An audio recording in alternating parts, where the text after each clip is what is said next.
अमरीका ते ईरान ते एक दूजे ते फिर हमले। अमरीका ने ईरानी जजीरे कशम विच फौजी तनसीबात निशाना बनाया। कुवैत ते दाखिल गए 2 मिसाइल रस्ते विच डिग गए। बहरीन ते दाखिल गए 3 मिसाइल अमरीका ते बहरीन फोर्सेस ने मार सुटे। दूजे पासे पाकिस्तान इनकलाब दा जवाबी कार्रवाई विच अमरीकी अड्डियां नूं निशाना बनाने दा दावा। ईरानी मीडिया दा आखना है कि पाकिस्तान ने अमरीकी 5th फ्लैट हेडक्वार्टर एयरबेस ते हेलीकॉप्टरां नूं निशाना बनाया।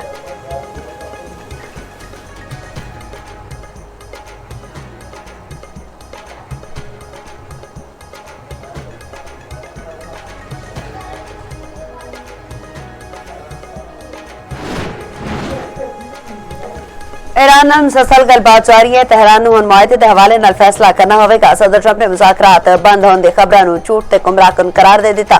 आख्या मुज़ाकरात किते पहुंचते ने यह आखना कबल इस वक्त। अमरीकी वज़ीर ख़ारजा मार्को रूबियो ने आख्या ईरान अपने एटमी प्रोग्राम उत्ते गल करन ते आमादा हो गया है। माहिरीन दी मीटिंग्स 3 महीने तक भी चल सकदियां ने।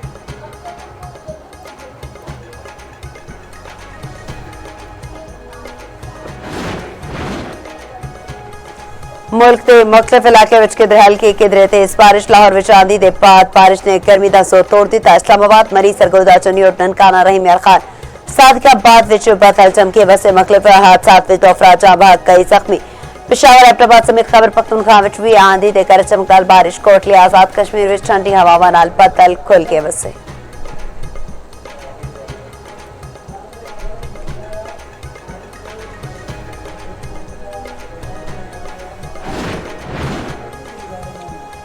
अंदरून सिंध विच मिट्टी के तूफान का निजाम जिंदगी दरहम बरहम कर दिता। मुख्तलिफ शहरों में मिट्टी के तूफान ने तबाही मचा दी।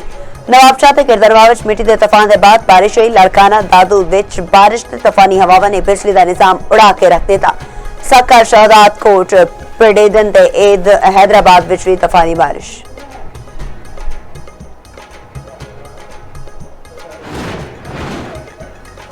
ते आस्ट्रेलिया ने दूजे वनडे विच पाकिस्तान 41 रन तो हरा दिता। 232 रन से हैदर ते ताकुब विच कौमी टीम 190 रन बना के ढेर।